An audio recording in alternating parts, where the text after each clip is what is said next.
পৌরসভায় পানি সরবরাহ প্রকল্প এর আওতায় জনস্বাস্থ্য প্রকৌশল অধিদপ্তর কর্তৃক বাস্তবায়নাধীন নাচল উপজেলায় নাচল পৌরসভার ভিতরে দরবেশপুর নামক জায়গায়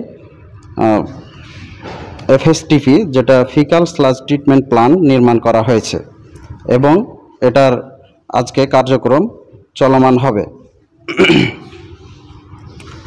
এখানে দুইটা বিষয় মানে পরিলক্ষিত, একটা হলো কোন যেগুলো বর্জ্য এখানে আসবে বা পৌরসভায় যেগুলো বর্জ্য উৎপাদন হবে সেই বর্জ্যগুলো এখানে আসার পরে দুইটা ভাগে ভাগ করা হবে, কোনটা অর্গানিক কোনটা ইনঅর্গানিক।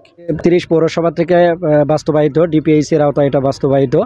এই প্রকল্পটা দীর্ঘদিন হলে এলাকায় অবহেলিত ছিল, যে ময়লা আবর্জনা এলাকাটা দুর্গন্ধ ছড়িয়ে গেছিলো। তারপর 30 পৌরসভা থেকে এই প্রকল্পটা বাস্তবায়ন করে। এই এলাকায় এটাতে এই প্লান্টেশনের মাধ্যমে যেসব ময়লা আবর্জনা আছে এগুলোকে পরিশোধন করা হবে, এমনকি সেফটি ট্যাঙ্কের যে ময়লা আছে এগুলোকে পরিশোধন করা হবে। আমি আশা করি এই বাস্তবায়নের মাধ্যমে এলাকায় যত দুর্গন্ধ আছে এগুলোকে মুক্ত করা সম্ভব হবে এবং দুর্গন্ধমুক্ত একটা শহর গড়ে উঠবে নাচল পৌরসভা। আমরা এই আশা করি এবং এলাকার জনগণের সার্বিক সহযোগিতা চাই, আমরা যদি প্ল্যান্টের কার্যক্রমটা খুব ভালোভাবে বাস্তবায়ন করতে পারি, এলাকার লোকে সুফল বয়ে আনতে পারি। এর মাধ্যমে আমরা একটা জৈব সার উৎপন্ন করব, যেটা আমাদের পরিবেশ সম্মত এবং এই জৈব সার দিয়ে আমরা আমাদের ফসলে কাজে লাগাতে পারবো। এলাকার কৃষকদের উন্নয়ন হবে, এই এলাকার সর্বোপরি এই এলাকার বা পৌরবাসীর একটা উন্নয়ন হবে।